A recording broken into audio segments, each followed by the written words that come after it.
Evie marches to the beat of her own drum. I mean, that's the best way I can explain it. She loves to dance. She loves her friends. She loves to play. Kind, sweethearted, sassy. It's something you hear about, the stories you hear on the news, and you never think that something like that would happen to you.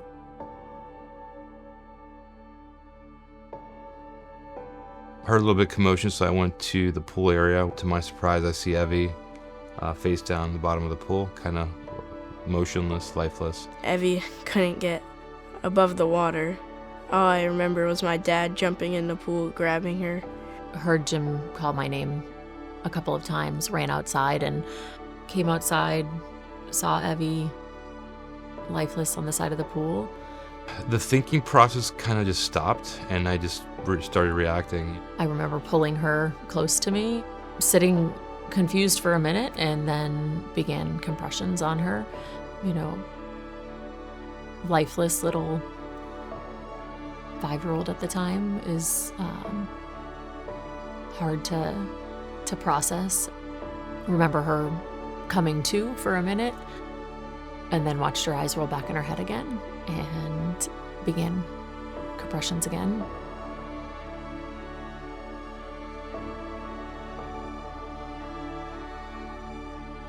Then got her back, and she coughed up the water, and if we hadn't have jumped in and performed CPR on Evie, she wouldn't be here.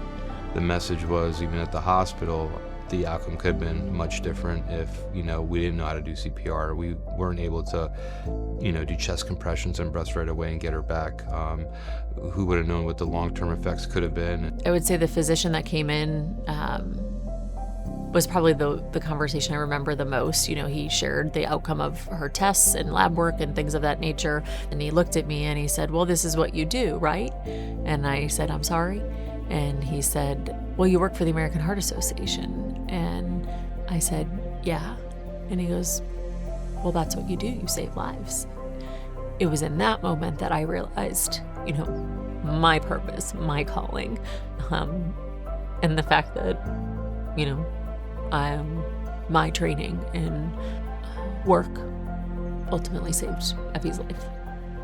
If my mom didn't know CPR, I think my sister wouldn't be here today. So my name's Evie, and now I'm 9.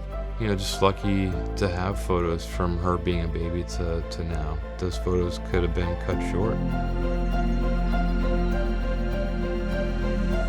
The American Heart Association funded the research that led to the development of CPR. And gosh, if it hadn't, where would we be? The likelihood that you're going to have to provide CPR on a loved one is not about if it will happen, it's when, and will you be prepared to respond. I'm incredibly grateful for our work, our research, our mission, because lives are being saved thanks to it.